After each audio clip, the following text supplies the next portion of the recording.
Sabi po dito, Blessed be the God and Father of our Lord Jesus Christ, who has blessed us with every spiritual blessing in the heavenly places in Christ. Father God, thank you so much for the blessing po na talagang pinrepare mo po sa bawat isa po sa amin. Salamat po sapagkat sa hapon ito muli po maririnig namin ng iyong tinig through our pastor. Maraming salamat din po, Ama, sapagkat alam namin na bibigyan mo po ng clearance yung mga bagay na sa aming mga buhay through thy word po na aming maririnig. Salamat po, Ama, sa hapong ito. Kinukumit namin po ito sa inyo. In Jesus' name, Amen. Amen. Okay, Paul? Ako na, ma'am. Okay. Start na tayo. Magandang hapon po ulit sa inyong lahat, sa mga dinidisciple po ni Ate Cora, sa mga mens na nakikita ko po ngayon. Again po, alam ko po tapos na kasi yung series natin na ginawa. Kaya lang po kasi po si Mami po ay nagkaroon lang po ng problem sa throat. So nag-request po siya kung pwede po na mag-substitute. So sabi ko, no problem, ma'am. It's my pleasure na mag-share. Yes. Thank you, God. Po. So parang I'm just taking po yung opportunity na binibigay po ni Lord. Amen? So actually po is namimiss na po namin kayong lahat. I pray po na talagang dumating po yung time na tayo po ay magkasama-sama ulit before the Lord. Amen? Alam ko po darating yung time na tayo po ay live ulit na makakapag-gather. Iba pa rin po kasi talaga eh. Iba po yung parang live na nakikita mo yung effect ni Lord. So far po kami, ako po nag-e-enjoy kasi po yung worship team ko po na pumupunta kapag every Sunday na nagre-recording po kami. So parang somehow doon po namin nakukuha yung fellowship. But iba pa rin po talaga kapag tayo ay sama-sama. Iba po yung dating eh. Iba po yung dating ng nakakapagtiskisan kayo na somehow yung even yung topic ng kapatid, even yung word of encouragement ng kapatid. Amen? But for now, we take advantage po nung binigay po sa atin ni Lord na online. Ito pong Zoom meeting natin. Actually nga po, hindi po talaga ako sanay dito. Kung mapansin po ninyo na nasanay po ako sa recorded. Pagdating po sa Zoom, medyo naninibago pa po ako. But I thank God doon po sa opportunity na binigay. Ngayon po medyo sanay-sanay na. Compared po nung first time. So especially po sa mga kasama po namin dyan nung first time na kitang-kita nyo naman po kung paano po ako parang nahihirapan nun mag-adjust. But somehow, ganun po talaga si Lord mag-work. Amen? So, amen. Pero kung bang i-commit lang po ng sandali lang po kay Lord yung pong ating gagawing pag-aaral. Amen. Father God, maraming salamat for today. Thank you for the opportunity. Thank you, Lord God, for the time na binigay niyo po sa amin. Right now, I declare, Lord, na hawakan mo every internet, hawakan mo po every gadget ngayon. And Lord God, even kahit po sa aming bahay, i-release mo po yung anointing. And Lord God, I declare po na tulad po nung sinabi niyo po na as the word goes forth, nagre-release po kayo ng blessing, nagre-release kayo, Panginoon, ng deliverance.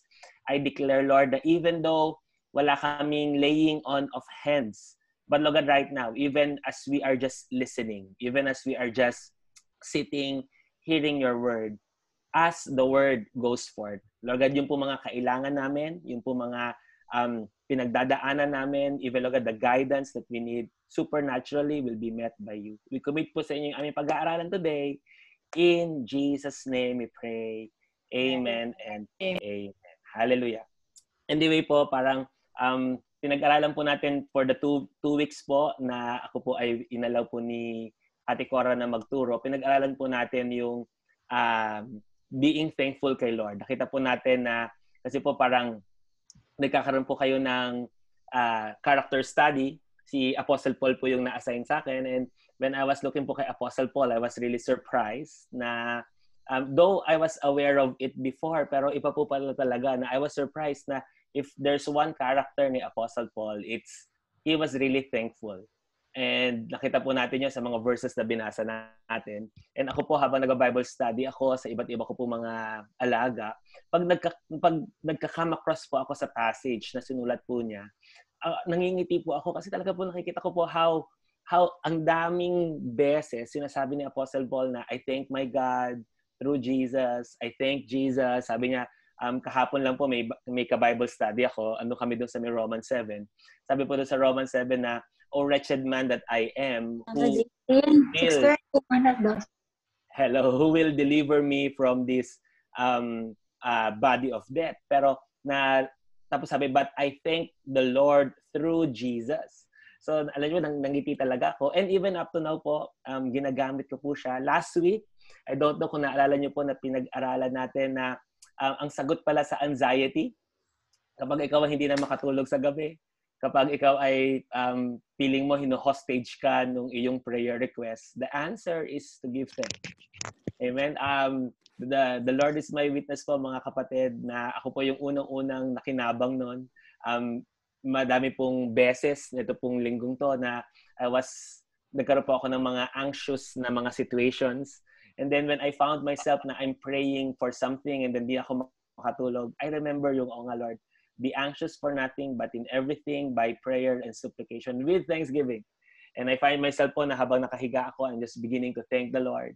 Beginning to thank the Lord na yung pong binitawan ko pong word sa inyo last week na yung nakalagay po sa Esther na relief and deliverance will come from another place. So I found myself just thanking the Lord na, "Lord, thank you na nung dati dito kami humuhugot ng sustento. Pero Lord, thank you because sabi mo relief and deliverance will always come from another place." Ang sarap. So alam niyo po yun, yung anxiety nawawala and then finally you find yourself na makakatulog. Amen. Now, sinabihan po ako ni Ate Cora na pwede naman daw po ako magturo ng kahit ano. And then, I was really asking the Lord, preparing, "Hey Lord, medyo fresh pa po sa akin yung pong ginagawa po naming study sa Joshua about the offerings." I was asking the Lord, sabi ko, "Father God, ipapasok ko ba yung mga iba't ibang offerings?" But the Lord says, "No, stay kay Paul." And then, nung nag-aaral po ako kay Apostle Paul, meron po siyang binigay sa akin na another trait po ni Apostle Paul na I know na the Lord wants us na makuha natin, the Lord wants us that to be reminded of. Amen? So, basahin po natin sa Acts. Dito po tayo magsisimula. Acts chapter 16. Ito po yung isa sa storya po ni Apostle Paul. Parang through Luke. Kasi po ang nagsulat po ng Book of Acts is si Luke. But it's also the story of Apostle Paul. Amen? So sabi po dito is verse 6. Acts 16, verse 6. And sabi po dito, "Now, when they had gone through Phrygia and the region of Galatia, they were forbidden by the Holy Spirit to preach the word in Asia." Ulitin ko po sabi, "Now when they had gone through Phrygia and the region of Galatia, they were forbidden by the Holy Spirit to preach the word in Asia." Amen? Actually, pasinin niyo po ito mga kapatid, parang hindi tayo sanay dito. Paul was ready to preach, pero pinigilan siya ng Holy Spirit. Amen? Kasi meron po tayong thinking na basta ministry, dapat laging go, go, go, go. Pero pagdating dito, it's ministry, pero si Holy Spirit ang nagpigil. Amen? So parang the Lord is saying na it's not always na mauunahan ko po yung gusto kong i-message today. So tuloy lang po muna natin. Amen? Sabi, they were forbidden by the Holy Spirit to preach the word in Asia. After they had come to Mysia, they tried to go into Bithynia, but the Spirit did not permit them. So passing by Mysia, they came down to Troas, and a vision appeared to Paul in the night. A man of Macedonia stood and pleaded with him, saying, "Come over to Macedonia and help us." Now, after he had seen the vision, immediately we sought to go to Macedonia, concluding that the Lord had called us to preach the gospel to them. Amen?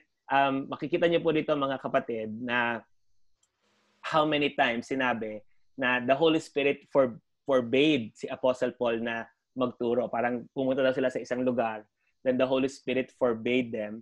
Tapos pumunta na naman sila sa isang lugar, and then the Holy Spirit did not permit them.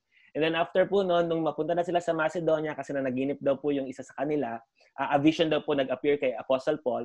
Suddenly, na-conclude nila na the Lord has called them to preach yung gospel doon. Now, kaya po natin kinuha itong certain part po ng story na to because ang gusto ko pong ipakita po sa atin is that the Lord, dito through Apostle Paul, yung importance ng to being led by the Holy Spirit. Amen? Makita niyo po na meron siyang gustong puntahan, meron siyang gustong ituro, puntahan para magturo. But sabi po rito, the Holy Spirit forbade, pinagbawalan siya. And then pumunta na naman siya, then the Holy Spirit did not permit. And then nung nasa Macedonia na siya, suddenly nagkaroon siya ng time na para sabihin kay Lord, nagkaroon siya ng time para po confirmation na doon nga siya magtuturo. So, from here, makikita po natin na si Apostle Paul, another trait na the Lord po wants us to see is that he is always led by the Holy Spirit. Amen? He is always led by the Holy Spirit. Actually, hindi po lagi. Mamaya po ewan ko po kung ano po tayo doon. Pero a big part po ng kanyang ministry, okay? A big part po ng kanyang life is being led by the Holy Spirit. Amen? So kung meron po sinasabi sa atin si Lord today, is that part of our Christian life, I know po na ito ay discipleship, and I was asking God, sabi ko, Father God, ano po ba ang gusto mong ituro sa amin? I felt the Lord say na, anak, I want you to once again remind them na in this time ng darkness, in this time ng pandemic, very important to be led by the Holy Spirit. In their lives, it's hindi po tayo nililid na ng Holy Spirit pag ministry. The Lord wants us to always be led by the Holy Spirit, especially in our lives.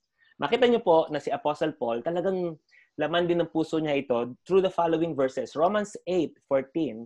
Sabi po ng Romans 8, chapter 8, verse 14, sabi po is this. Those who are led by the Holy Spirit. Sabi po, for as many as are led by the Spirit of God, these are the sons of God. Amen? So, parang sinasabi po ng verse na to, kung meron man daw pong kaibahan ang anak ng Diyos sa hindi anak ng Diyos, is that we are led. Amen? Yung pong mga tao sa mundo, they are led by their feelings, they are led by kung ano yung market, kung ano yung uso, they are led kung ano yung trip nilang gawin, they are led kung ano yung nakikita nila na umaasenso. Pero sabi daw po, the sons of God, they are led by the Spirit of God. And another po is Galatians chapter 5, verse 18. Sabi po sa Galatians 5:18 is this. Sabi po na, but if you are led by the Spirit, you are not under the law. Amen? Ang mundo po, whether they like it or not, they are under the law. But sabi daw po, ang kabaliktaran po ng under the law is under grace. And ang isa daw pong characteristic ng isang believer na under grace is they are led by the Holy Spirit. Amen? So makita niyo po rito na from the 3 verses po na binasa natin, pinapakita po ni Lord yung importance ng being led by the Holy Spirit. Amen? Yung po kung last 2 weeks, challenge po tayo ni Lord to be thankful. Today po, the Lord is reminding us to be led by the Holy Spirit always. Hallelujah. Amen? Now, anong kinaibahan nito noon? Actually po, nung I was preparing it, I was telling kay God, Lord, alam na po namin to before, parang iba na po yung teaching. Di ba meron po tayong mga teaching, ewan ko po kung you remember, yung sinabi doon na hindi daw, I won't lift up my hand until the Lord, unless the Lord tells me to lift up my hand. Hindi ko ibababa, hindi ako gagalaw hanggat hindi sinasabi ni Lord. So ano pinagkaiba? Kasi dati, sinabi na ni Lord yon. But today po kasi in the New Covenant, before, ito po yung gusto ko sabihin mga kapatid, even before, in the Old Covenant, they were led by the Lord. Parang when they were in the wilderness, they were led nung pillar of fire by day, pillar of fire by night. So noon pa lang they are led by the Lord. Pero why the Lord said, ito pong Galatians 5:18, na if you are led by the Spirit, you are not under the law. Today po, dati kasi, if they are led by the Spirit, parang ang pinaka gusto po nila mangyari is it's by obedience. Parang ang focus nila is I want to be obedient kay God. So if I want to be obedient to God, I need to be led by the Holy Spirit. Pero today po, it's kind of different. Today po kasi is this. What the Lord wants po is, nung pumasok po tayo sa biyaya, nung pumasok po tayo sa grace, one major lesson po ng grace is this: hindi mo kaya.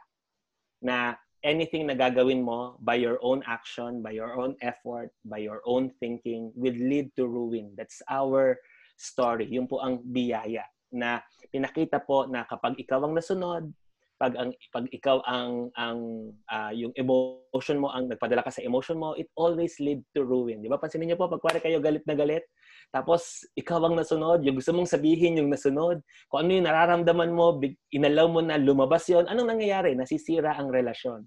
Di ba? So, pinapatunayan ni Lord na pag tayo, our emotions, our everything na naiisip natin, pag tayo po ang nag-lead sa buhay natin, it leads to destruction.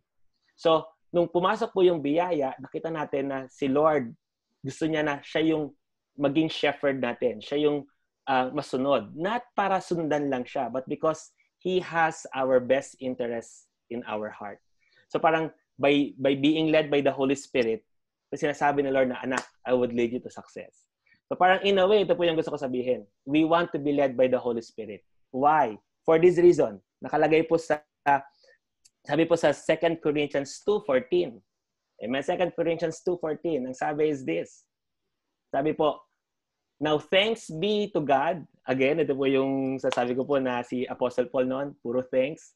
Sabi, now thanks be to God who always lead us in triumph, and through us diffuses the fragrance of His knowledge in every place. Amen? Ang sabi po dito na thanks be to God who always lead us into triumph. Every time daw po, we want to be led by the Lord. Bakit po natin gusto tayong ma-lead ni Lord? Kasi every time na the Lord leads us, He leads us into triumph. Hallelujah. Amen? Every time na pag si Lord po ang nag-lead, hindi pwedeng hindi. Always to victory. Always to success. You want the Lord na i-lead ka sa pagmi-ministry mo. Why? It will lead you to success. You want the Lord na i-lead ka sa paparenting mo. Why? It will lead you to triumph. You want the Lord to lead you sa career mo because it would always lead to success, to triumph. Another verse po is Psalms 23 verse 2. Basahin po muna. It's a known passage. Psalms 23 verse 1 pala. Doon po tayo magsimula. Amen. Ang sabi po sa Psalms 23 verse 1 is this. Sabi po dito is, the Lord is my shepherd, I shall not want. He makes me to lie down in green pastures. He leads me beside the still waters. Tignan niyo po ito mga kapatid. Kanina po, binasa natin sa 2 Corinthians 2:14 na the Lord always lead us into victory. Now, pag nakita niyo po, dito po sa verse na to, sabi rito, the Lord now always lead you into peace. Every time na si Lord po ang magli-lead, every time na you are led by the Holy Spirit, it will always lead sa kapayapaan. It will always lead, sabi po rito, still waters. Ano ba yung still waters? Quietness. Kung sakaling may kaguluhan, you want the Lord to lead you. Kasi every time na the Lord leads you, it will always be to your quietness. It will always be to your peace. So, it's not just a matter of obedience. It's not just a matter, kasi dati po parang, look at me, I'm being led by the Holy Spirit. Tingnan mo ako na wala akong sinasabi na hindi sinasabi ni Lord. Ang focus nila more na how obedient they are. Pero this time, hindi nawawala yung being led by the Holy Spirit, but now we see why. Na because the Lord wants to lead you. The Lord wants to bring you kung saan ka merong kapayapaan. Example like, ang dami namang trabaho dyan. But the Lord knows saan ka magiging payapa. The Lord knows kung saan ka magkakaroon ng quietness. The Lord knows kung saan magkakaroon ka ng rest.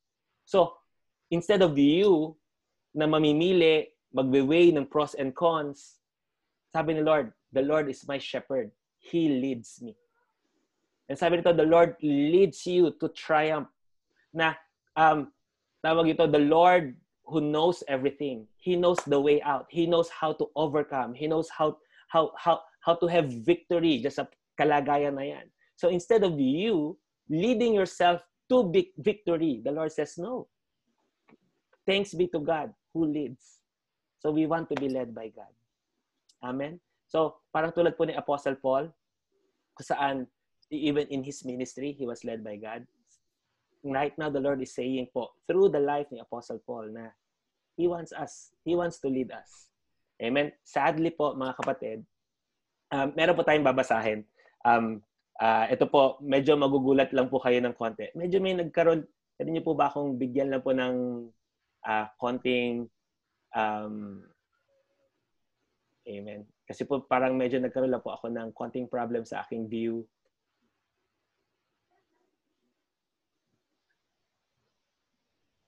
Amen. Ayan po. Alright. Thank you, Lord. Maayos na siya. Alright. So, pwede po ba tayong punta tayo sa Acts 21, 10-14? This is something po kay Apostle Paul na medyo, hindi ko po alam if you are aware. Kanina po, di ba, sinabi ko po na Apostle Paul is led by the Holy Spirit. He is constantly led. Pero, like us, hindi, even though the Lord wants to lead us always, the choice is still ours. Tignan niyo po to. Sabi, and as he stayed many days, a certain prophet named Agabus came down from Judea. When he had come to us, he took Paul's belt, bound his own hands and feet, and said, thus says the Holy Spirit, so shall the Jews at Jerusalem bind the man who owns this belt, and deliver him into the hands of the Gentiles. Now, when we heard these things, both we and those from that place pleaded with him not to go up to Jerusalem. Then Paul answered, what do you mean by weeping and breaking my heart? For I am ready not only to be bound, but also to die at Jerusalem for the name of the Lord Jesus. Mapapansin niyo po rito, mga kapatid, si Apostle Paul daw, bago siya pumunta sa isang lugar kung saan siya ay maaaresto, the Holy Spirit led him, no wag, through the prophet Agabus. May prophet na kinonvict si Lord para ikunin yung belt ni Apostle Paul, talian siya.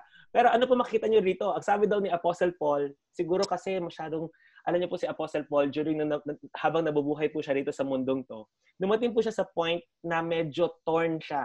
Gusto niya nang umuwi sa heaven. Sabi niya, for I am contented. I am torn. Whether, sabi niya, to stay, to be benefit, when I stay, it would be for your benefit, but when I leave, it's for my, for my glory, parang ma-enjoy ko. So even dun pa lang, torn na si Apostle Paul, na nung sinabihan siya ng Holy Spirit, wag ka pumunta doon. Kasi doon, ikaw ay magiging martyr.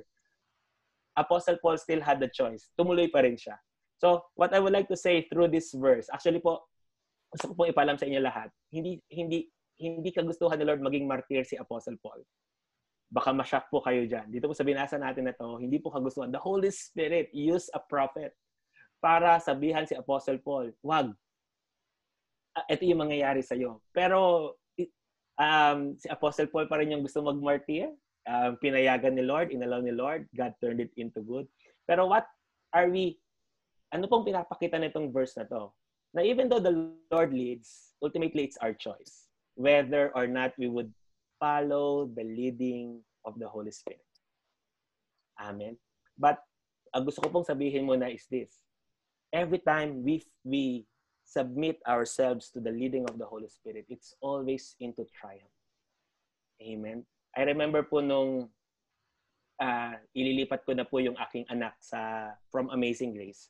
Kasi po nung grade 1 siya, dito po sa Amazing Grace na to, sa school na yan, parang nakita ko po na parang napagod ng sobra yung anak ko.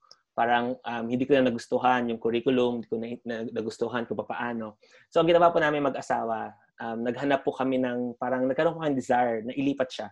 Na parang ayaw ko na ng school na to. So naghanap kami. Sa paghahanap po namin, the Lord is our witness na habang bumabiyahe po kami dalawa, nasa kotse kami, we were constantly praying, Lord, lead us to the school, lead us kung saan niyo po kami gusto mapunta. And then, sabi po ng asawa ko, darling, may itong GCF, parang nakita ko siya, puntahan natin. So, ginawa pa namin, pinuntahan namin. Nung nandun na kami, Nung nandun na po kami sa pinaka school, I was praying. Sabi ko, Father God, is this the school? Alam niyo po, yun po yung ano ni Lord sa atin na every decision na gagawin mo to ask His leading. Nung nandun na po ako, parang, Lord, is this the school you want? Nung pagbaba ko po, nung makita ko yung facility, na mamangha na ako, para sabi ko, Lord, ang ganda naman ito. Pero Lord, is this the school? So, ginawa po, may sumalubong sa amin na tao. Tapos, tinur kami. Nung tinur kami, inakit kami sa second floor, nilagay kami doon sa worship hall nila, kasi church din po siya. Nung nilagay kami sa worship hall, wow, alam niyo po yun po yung gusto ko mangyari sa church natin eh. It was a big auditorium, two floors. Tapos auditorium. Sabi ko, wow, ang ganda. Pero nagpe-pray pa rin po ako na parang, Lord, is this it? Paglabas namin ng auditorium, I was praying, Father, lead us.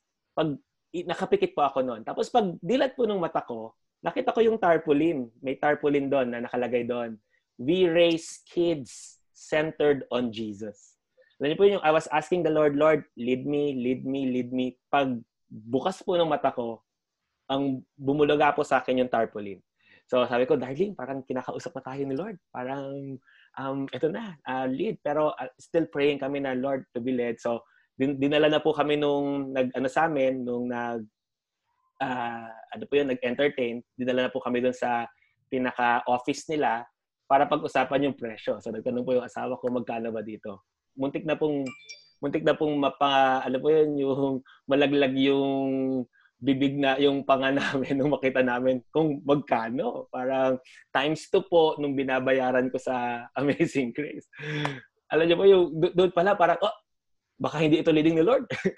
Kasi alam ko po yung kung magkano lang po yung kaya ko. The Lord knows po na yung Amazing Grace pa lang po, medyo hirap na ako noon. Parang really, by the grace of God, na na-enroll ko siya. No? Ito times 2 pa. So, parang sabi ko, parang, darling, halika, pray muna tayo. Ito ba talaga yung kagustuhan ni Lord? So, I remember po nung pumunta kami ng festival noon. Pagpunta namin ng festival, parang we were praying, parang, Lord, dalhin mo kami kung saan talaga yung aking anak na ilalagay. Ang lakas po nung dating sa amin, dalhin siya sa GCF. Pero alam niyo po, minsan, ito po yung leading ng Holy Spirit eh. Minsan, it goes against yung practical mind mo. Tayo mga tao sa atin maging practical. Gusto natin na, alam mo yun, yung budgeted, kung ano lang yung pasok, kung ano yung nakagawian. Pero when you are asking the Holy Spirit to lead you, you have to throw your practical mind out. Because He never moves by the practical. He moves by faith. Alam niyo po yun yung we were asking God, parang, Lord, dito ba talaga? Tapos nararamdaman namin dalawa, darling, ano dating sa'yo? Sabi, darling, dito talaga eh. Ako din eh. Parang alam ko na ito yung, kaya lang, paano? Paano yan? Alam mo yan yung, wala po talaga kaming pera para ipasok siya doon. And then sabi, darling, nag-a-ask na sila. Parang nung time po na yon, parang yung Amazing Grace, sabi na, kailangan na ng commitment sa amin. Kung hindi, makuklose na siya. Ito namang GCF na to, kapag hindi namin siya in-enroll. So we have to make a decision. Sabi, we were both led sa GCF. Pero sabi ko, Lord, my practical mind is screaming, paano mangyayari yan? Kaya nga po, when you are being led by the Holy Spirit, it's not by what you see. It's not by what you feel. It's not by what you know. Minsan nga, dadaling ka ni Lord sa unfamiliar eh. When you say, Lord, lead me, He pushes you sa depths, outside your comfort zone. So, sabi po namin, sige na nga. Ito po yung step of faith to be led by, sabi kasi ni Lord, always into triumph. Alam niyo po, sometimes when you ask the Lord, Lord, lead me, tapos pagpare, dinadala ka niya sa isang lugar or sa isang bagay na hindi ka familiar, ang hinihingi niya sa iyo is a step of faith. So, step of faith lang kami dalawa mag-asawa. Sabi ko, sige darling, replyan mo na yung kausap mong yan. Yes, magpapareserve kami. Ang reservation lang naman during ng time, 3,000. Sige, 3,000, may pera tayo. Pero yung the rest, wala. To make the long story short po, if the Lord leads you, it will always be into triumph. The testimony is there po na nagpadala po si Lord ng mga tao Yung ito pong case na to, dalawa, para po magbigay po sa amin para ma-enroll si Ruth doon. Tapos nandun na po kami, alam niyo po yung pinag-uusapan namin dalawa mag-asawa, papaano na yung lunch niya, papaano na yung ganito, kasi talaga pong sobra. And then, ganun pala, when the Lord leads you, everything will be peaceful. Nung nandun kami, suddenly may canteen na nagki-cater, hindi namin pinroblema papaano bibigyan ng pagkain yung aking anak compared na sa Amazing Grace, even yung pagpunta namin, it was all provided. Because when the Lord leads you, He leads you into triumph. When the Lord leads you, He leads you beside the still waters, yung ikatatahimik ng puso mo. Many times when we make a decision based sa pros and cons. Or we make a decision dun sa nakikita mong tama. Pero, do you all agree with me na the Lord sees beyond sa nakikita mo? Yung nakikita mo ngayon, pwedeng tama lang for this time. Pero the Lord sees na yung tama na yan, babagsak 6 months from now. So the Lord will lead you to a place na ikatatahimik mo. Alam niya na dyan sa lugar na yan would be your quietness, your rest. So you want the Lord to lead you. You want the Lord. It's not a matter of being obedient na kay Lord. It's, Lord, alam ko kasi na my success lies and I am led by you. Every time I'm led by you, Lord, doon ako tahimik.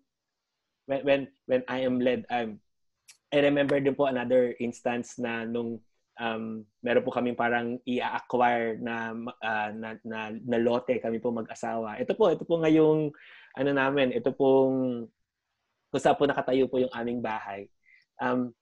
We were praying, we were asking the Lord. Suffice to say po, kayo po natayo na po yung aming bahay. Yung pong lote na to, inas po namin kay Lord kung saan ito ba talaga yung lote. Alam niyo po ba na we were surprised, we were amazed na ito pong lugar mismo namin.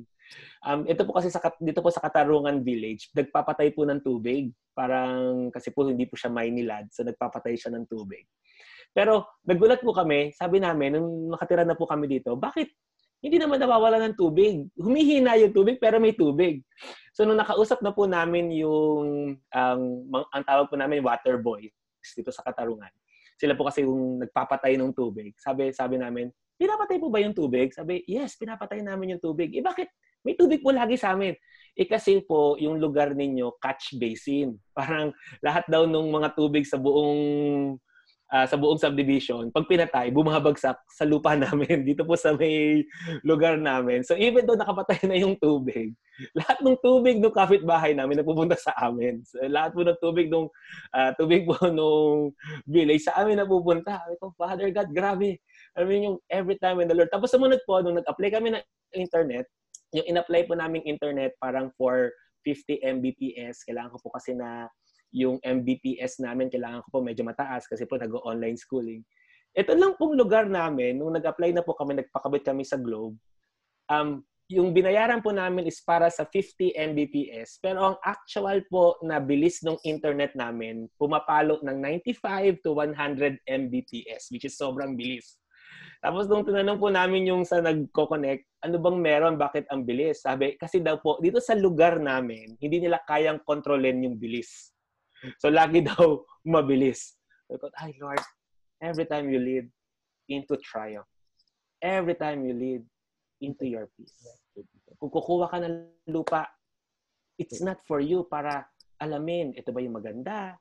Ito ba yung, tawag ito, trending? No, ask the Holy Spirit because the Lord will lead you to victory. The Lord will always lead you into triumph, into quietness.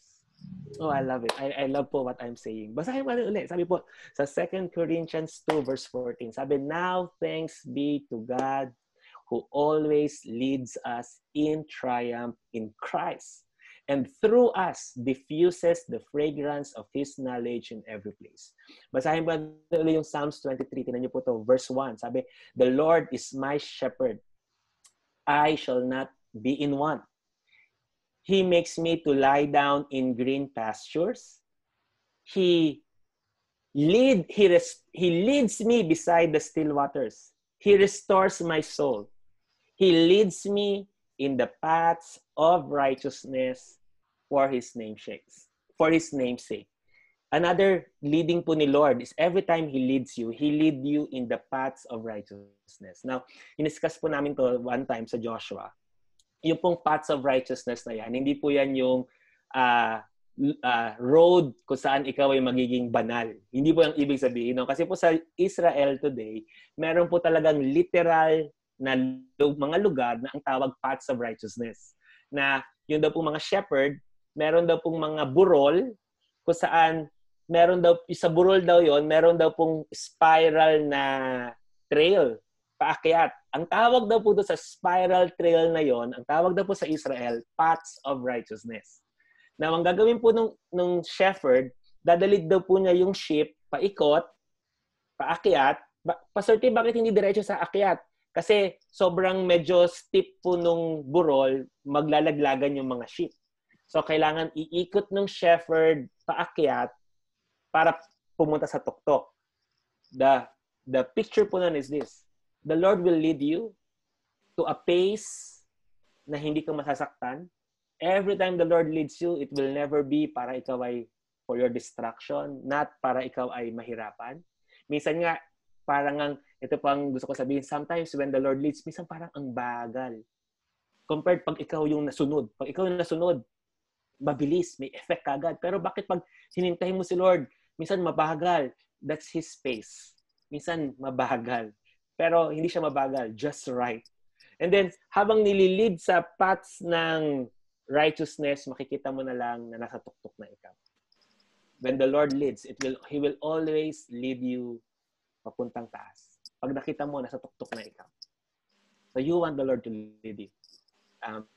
Your triumph, your victory, your peace, your quietness, nakasalalay po in being led. So now that we have established this, ito po ang gusto ko ngayong anuhin natin na hindi ko po kayo matanong kasi po iba po nakapatay yung kanilang mga video. Pero I know po ngayon na kung meron man po akong gusto din po kasing gawin is ma-encourage kayo uli. Last week po, nagkaroon po kami ng pag-aaral sa grain offering. Tapos po alam niyo po, even up to now na buhay na buhay po sa akin yung, meron po kasi akong nirelease doon na sabi ko po na the Lord wants you na full ng oil, hindi ng honey. Ang honey po is yung human effort, human kindness, human niceness. Even sa pagtulong, the Lord doesn't want you na tulong na lang ng basta-basta. The Lord wants you to be led. The Lord wants you na, sabi nga, instead of oil, instead of honey, oil. Alam niyo po yung many times sa atin, di ba yung, kasi diretso na lang, diretso without asking the Lord. Sometimes you don't know na nanakawan na ikaw. Or minsan ikaw nawawalan ng kapayapaan. Many times na pag sabi mo ng pag-commit mo, may umutang sa'yo, sige, para naman hindi niya masabi na masama tayo, para naman hindi niya masabi na hindi tayo mabait. Sige, pero ikaw din yung nahihirapan. Hindi po sinasabi ko na wag tayong tumulong. But even doon sa simple na ganon, the Lord wants to lead us. Because when He leads us sa kapayapaan ng puso mo, hallelujah. And now, ito po yung gusto ko pong pag-usapan natin. Now na I pray po na kayo ay na-encourage ko.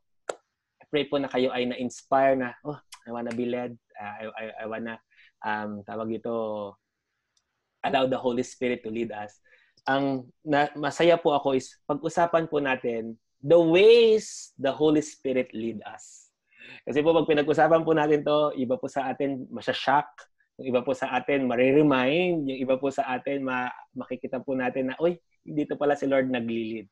Amen? So, ang dami po nito, hindi ko po inisa-isa. One of the ways the Lord lead us. Amen? The Lord lead us by open doors, but at the same time, closed doors. Hallelujah. Ulitin ko po. Now that we have established that we want the Lord to lead us, one of the ways the Lord lead us po is He leads us by open doors, but also the Lord leads by closed door. Balikan po natin yung binasa natin sa Acts. Amen? Tignan niyo po to. Acts, ito po yung kay Apostle Paul, Acts 16, 6-10. Sabi po is this. Tignan niyo po to mga kapatid. Para po mapansin niyo po kanina, Now when they had gone through Phrygia and the region of Galatia, they were forbidden by the Holy Spirit to preach the word in Asia. Alright? Sabi po rito, pupunta daw po sila sa Phrygia. Pagdating nila sa Phrygia, yung word po na yan na forbidden, chinek ko po siya sa Greek. Hindi ko lang po naisulat. Pero ang ibig sabihin ng forbidden po na yan, hindered. Parang yung story po is nagkaroon sila ng hindrance. Parang papasok sila doon, nagkaroon sila ng difficulty, pumasok sa Phrygia. The Holy Spirit nagbigay po ng events, nagbigay po ng instances para isarado. Amen? Kaya ako po sinasabi to kasi po tayo, minsan, kapag nakasarado, ay, hindi, gawa ito ng kalaban. In Jesus' name, buksan. The Lord leads by open doors, but He also closes doors. During po nung time na to, sinarado ng Holy Spirit yung door sa Phrygia. And when they had gone through Phrygia in the region of Galatia, they were forbidden by the Holy Spirit to preach the word in Asia. Tapos sunod, after they had come to Mysia, they tried to go to Bithynia, but the Spirit did not permit them. Amen. Ang example, pag ang nakita ko mga example dito sa pag-a-apply ng trabaho, parang you're asking, Lord, please lead me saang trabaho makakapunta. Tapos pag-apply mo doon, suddenly you're praying kay God that for the Lord to lead you. The only requirement po ni Lord for Him to lead you is anak kanya. And you ask for His leading. And then many times po, when you ask the Lord to lead you, pagdating mo doon, suddenly hindi ka matatanggap. Yung iba po, nagagalit kay Lord. Alam mo yun, yung parang, Lord, akala ko ba favored? Akala ko ba, Lord, mahal mo ako? Akala ko ba na-bless? Bakit ganoon? Bakit hindi ako natanggap? Namimiss po nila. Inas kasi nila the Lord to lead them. And minsan, the Lord leads by closed doors. Para po mapatunayan ko sa inyo na si Lord nagsasarado ng pinto. Sabi po sa Revelations 3 verse 7. Sabi po is this. Revelations 3 verse 7. And to the angel of the church in Philadelphia write, this thing says He, Jesus, who is holy, He who is true, He who has the key of David, He who opens, no one shuts. Gusto natin yan. Gusto natin na si Lord, lahat ng pinto buksan. Pero ang sabi daw, si Lord din daw, shuts, no one opens. Minsan sinara na ng Lord yung pinto. Tayo bukas ng bukas. Minsan ginagamit pa yung pangalan niya, in Jesus' name, bumukas ka! Pero sinarado niya na. The Lord leads by, yes, gusto ko po sabihin na the Lord leads by open doors. We love it. Alam niyo po yung, alam ko po na madami po sa atin would testify of a time na kung saan the opportunities were open, na suddenly parang bumukas yung slot, bumukas yung ganyan, because He leads by open doors. But never forget, He also closes doors. Not para pahirapan ka. Because again, to lead you into victory. The Lord knows na yung company na yan, sabi ko nga po sa inyo, di ba, na He will always lead you to quietness. He will always lead you to peace. Alam niya na yung, pwede na yung kampanyang yan, after ng ilang months, magsasara. So kapag nag-root ka doon, ikaw ay mahihirapan. Or kung hindi man, alam ni Lord na hindi para sa iyo yun. Yung administration doon, hindi mahihirapan yung kalooban mo. Yung way, paano siya, ayusin, hindi magiging pabor para sa iyo. So sometimes He shuts. Kaya lang po ang problema natin, tumatambay tayo doon sa shut door. Minsan, nagpe-pray, iniiyakan, the shut door. Whereas ang sabi ng Lord, anak, I am shutting this door because I am opening another bigger door for you. Shut doors doesn't mean the end. Shut door means there's a bigger door. It's our part na pagkuwari nakasara yan. Ito po yung gusto ko sabihin, yung hindi mo ma-explain. Bakit ang hirap? Bakit hindi mo ma-explain? Pagkuwari tinatry mong ipasok, the word is pilit. Alam niyo po yung sa grace po kasi hindi uso yung word na pilit. Ang law po yung ipinipilit. yung parang ipinipilit mo, parang ano ba yan, everything na lang dito sa parang pinipilit, parang may pressure, parang hindi siya swak na swak. Kasi po, everything about the Holy Spirit is oil, madulas.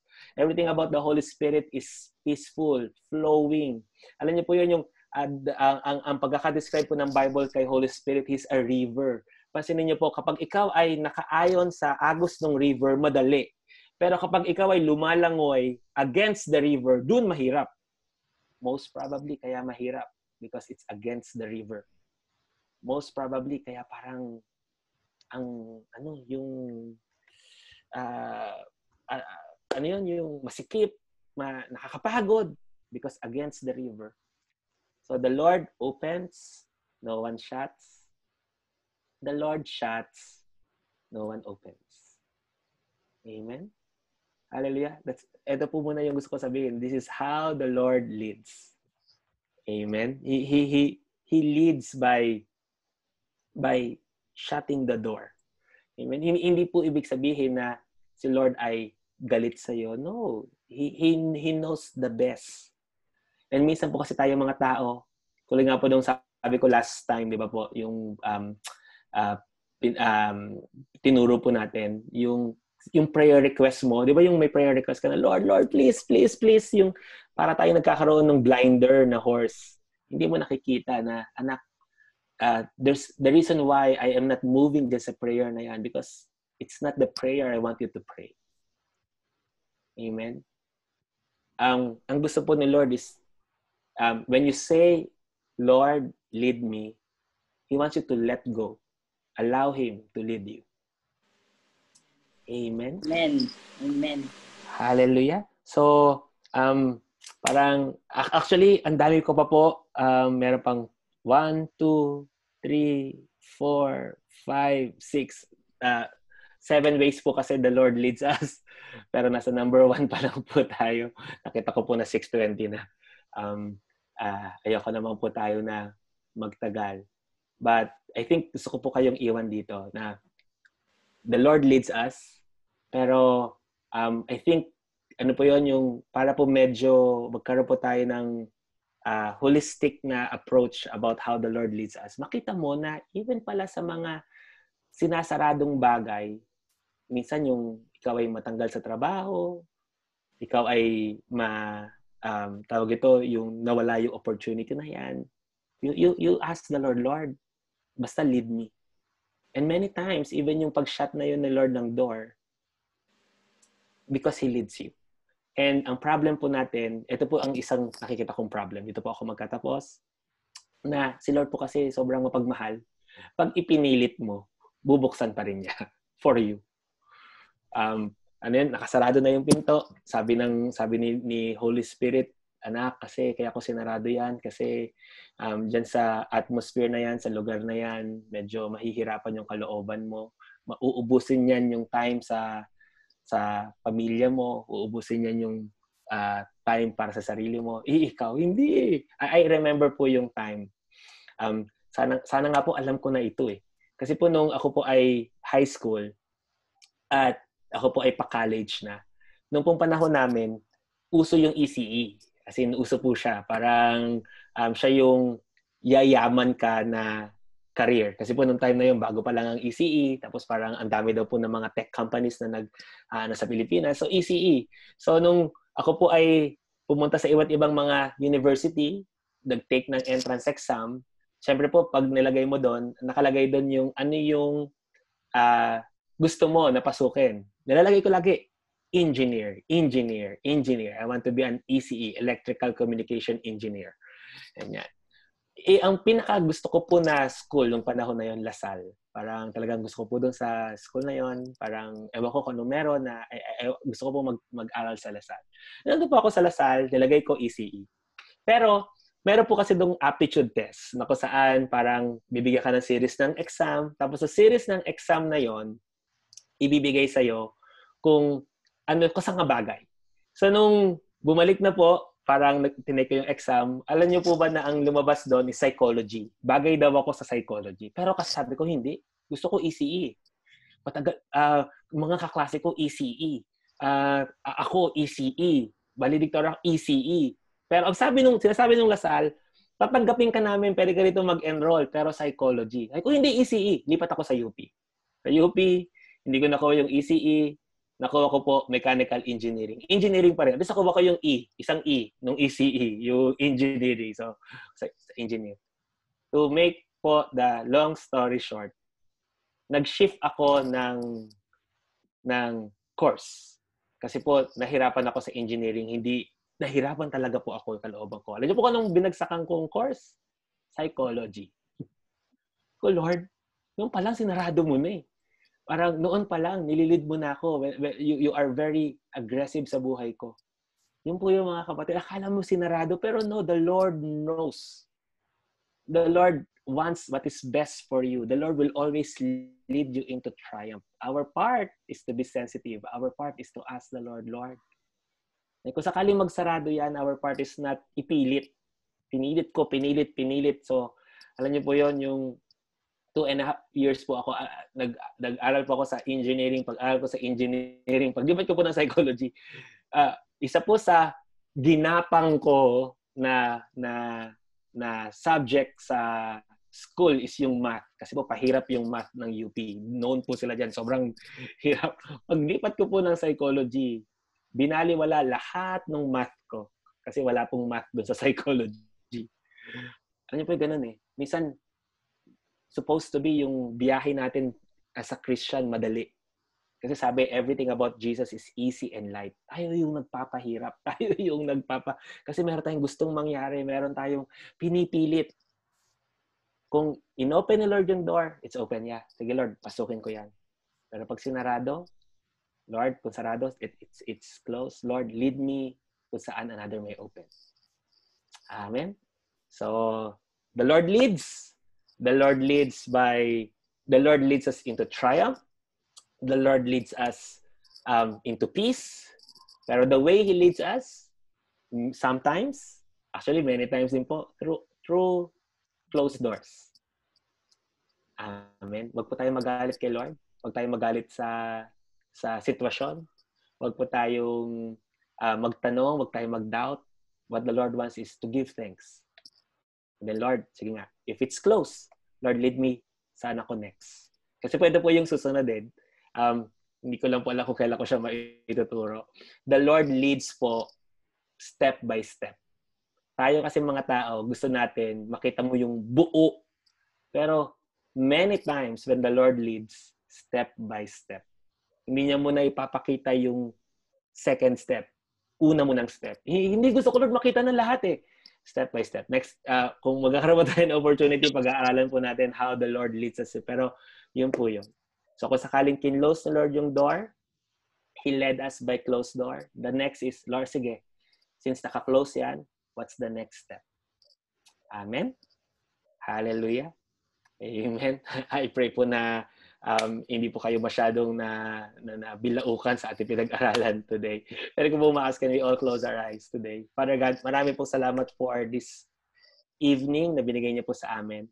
Thank you po for through this discipleship, through this teaching, you are equipping us how to walk into our life successfully. Lord, maraming salamat na pinakita mo sa amin na every time na we are led by you, Lord, we are living in victory, we are led into victory. We are led into quietness. Lord, right now, thank you for using this opportunity to show us, Lord, na yes, you lead sa open doors. Madami sa amin, Lord, sanay na the way you lead is through open doors. But Lord God, many times din also, you lead by closed doors. Lord God, there are things sa aming life na sinashut mo yung door. Even yung mga prayer requests namin na you're saying no, not para pahirapan kami, but as a part of your leading to lead us into peace. As a part of your leading to lead us, Panginoon, sa victory na sinasabi mo. So Lord, right now I pray, give your people a sensitive heart. Lord, kung paano si Solomon nag-pray for a wise to give him wisdom. But Lord, nakita ko po na it's not actually wisdom but a hearing heart. I pray, Lord God, you give each and every one po of my dear brothers and sisters a hearing heart from you. Na Lord God, makita po nila, marinig nila your leading sa buhay nila.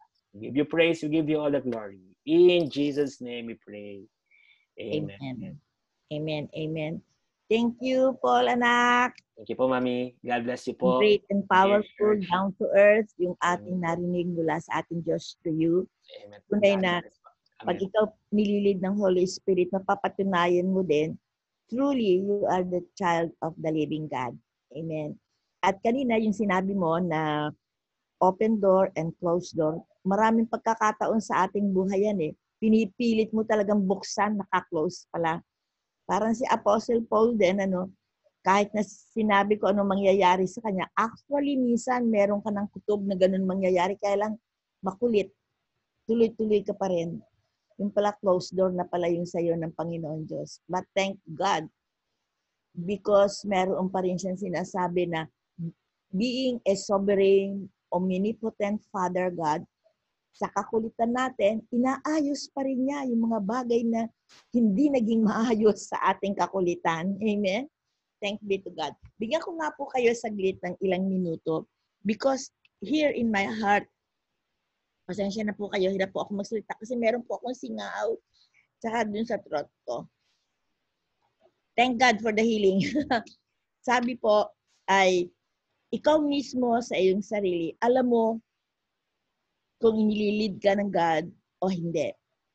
Meron binanggit si Pastor Paul kanina na merong mga ways si Lord. At meron ka din namang discernment, plus pa yan, na tunay na malalaman mo kung si Lord talaga ay gusto yon or not, o talagang ikaw ay makakaranas ng kapayapaan doon, o kabaliktaran. Amen? So, merong pangyayari sa ating mga buhay, alam mo yan, meron po tayo ngayon, kahapon, nakaraang araw, meron kang ini-insist sa Lord. Gustong-gusto mo yun. Tanungin mo, Father God, will mo ba talaga yan? Leading mo ba talaga sa akin yan? Can we pray personally and ask the Lord? Hallelujah. Talk to our Father God because He is here. And every time we meet together, the Lord is here working in our midst. Thank you, God. Thank you, loving God.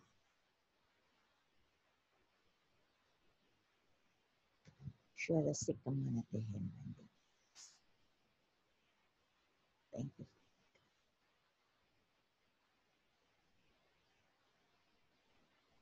Thank you, Lord.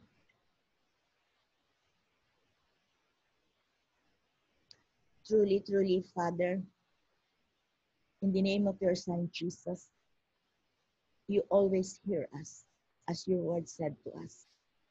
Kita mo po ang laman ng aming mga puso, ang laman ng aming mga kaisipan, at meron kang nakikita dyan, mga desires, mga plans, sa aming mga buhay. But thank you, you always led us by your Holy Spirit in triumph.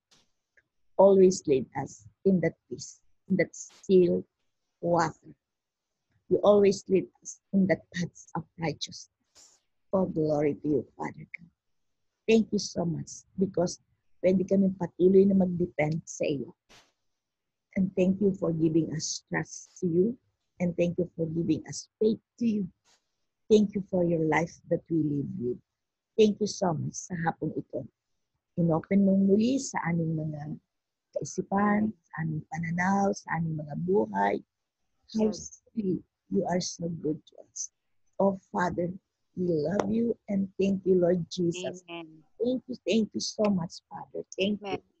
Thank you. In your name, Kuya Jesus. Amen. Amen. Amen. Thank you, Lord. Thank you po. Ang gabi po sa inyong lahat. Good evening, ate. Thank you. Bye. Thank you po. Good evening Yes. po. Kahit po sa inyo. Thank you. Thank you po. Pagtingin ko tapos na pala. Ako nga din mo eh. Pagtingin ko po, ay, hindi na pwedeng maubo tapos. Naman ito. Tapos na pala yun. Parang gusto mo pa, no? Gusto ko pang makinig eh. Kasi meron pang step by step. 7 days pala yun. Lalag Paul. Amen. Paul. One step at a time po yung leading. Palagay nyo, ano po, kunin ko yung consensus ninyo? Gusto niyo po bang marinig step by step? Yes. Opo. Ako, gusto ko. Amen. Although meron ka na alam, pero kung gusto mo pang malaman yung side na yun. Amen. Amen. Hallelujah. Amen. Hallelujah po. It would be our pleasure po. Si Mama na lang po bahala if the price is right. The price is all right. God bless po. Thank you po. Good night. Good night. Good night po. Good. Salamat din po. God bless po sa lahat. Thank you, Cora. Bye, Mother. Oy, Tina! Okay po. Good night. Ay, paano po? Mag-leave na ako.